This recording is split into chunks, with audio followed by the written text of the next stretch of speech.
জনবল নিয়োগ না হওয়ায় গেল 18 বছরেও পুরোপুরি চালু হয়নি পটুয়াখালীর মির্জাগঞ্জ উপজেলার কাঁঠালতলী 20 শয্যা বিশিষ্ট হাসপাতাল।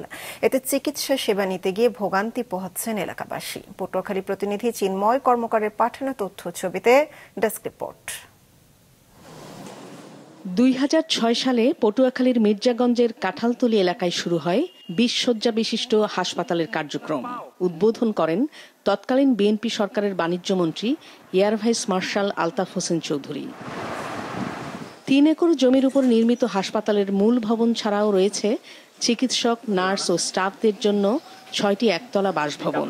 শুরুতে কিছুদিন বহির্বিভাগের মাধ্যমে সেবা দেয়া হলেও আন্তঃবিভাগ চালুর আগেই সরকার পরিবর্তনের কারণে বন্ধ হয়ে যায় এর কার্যক্রম। বর্তমানে আবাসিক medical officer, surgery, medicine, gynae ও অ্যানেস্থেশিয়া সহ বিভিন্ন বিভাগে 41টি পদের মধ্যে 3 জন সিনিয়র স্টাফ নার্স ছাড়া বাকিগুলো শূন্য। দীর্ঘদিন ব্যবহৃত না হওয়ায় নষ্ট হয়ে গেছে হাসপাতালের বিভিন্ন যন্ত্রপাতি ও অবকাঠামো। নামে 20 শয্যা বিশিষ্ট হাসপাতাল, কোনো কার্যক্রমে এবং কোনো কাজে আমরা ফল উপভোগ করতে পারতেছি না।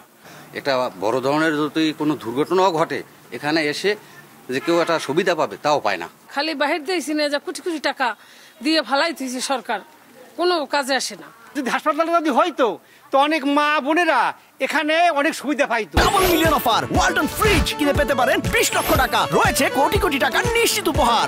একজন রোগী মহিলা যদি অসুস্থ হয় ডেলিভারি অবস্থায়, তাহলে রাত বিরাতে দূরের পথে যাওয়া সম্ভব নয়।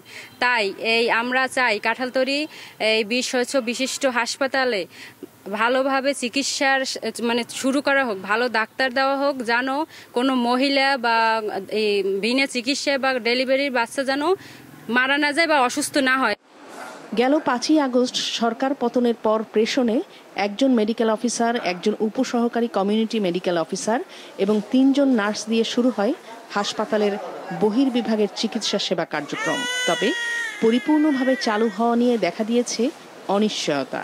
আন্দোলনের পর এখানে 2 জন ডাক্তার আসছে, 2 জনে দেখে সুযোগ সুবিধা দেখে একটু, তারপর ওষুধ দেয় না। ওষুধ তো কোনো রকমের ওষুধ দেয় না, খালি শুধু একটু দেখে তারপর ওষুধ লিখে দেয়। এই হসপিটালটা পড়েই আছে, কোনো চিকিৎসা নামে কোনো কিছুই হইতেছে না। ডাক্তার আজকে তো থাকে, কালকে থাকে না। বাচ্চা নিয়ে আমাদের অনেক দূরে যাইতে হয়। এখানে মূল পোস্টিং আসলে কারণ নাই। আমি দুমকি উপজেলা স্বাস্থ্য কমপ্লেক্স থেকে সংযুক্তিতে এখানে আদেশে জয়েন করছি। তো এখানে অন্তর্বিভাগ চালু না থাকার কারণে 24 ঘন্টা চিকিৎসা সেবা দেওয়া সম্ভব হয় না। বর্তমান সময় এর কার্যক্রম উন্নত করার জন্য বিশেষ করে এর বিভিন্ন ফার্নিচার থেকে শুরু করে ম্যান পাওয়ার এবং চিকিৎসকের বিষয়ে আমরা ঊর্ধ্বতন কর্তৃপক্ষের সাথে যোগাযোগ রাখছি। হয়তো আমরা আশা করি যে শীঘ্রই এর একটা আশু সমাধান হবে। হাসপাতালটি পরিপূর্ণভাবে চালু না হওয়ায় কাঁঠালতলীর পার্শ্ববর্তী বাখেরগঞ্জ কিংবা বরিশালে গিয়ে চিকিৎসা সেবা নিতে হচ্ছে এলাকাবাসীকে। মাছরাঙা নিউজ ডেস্ক।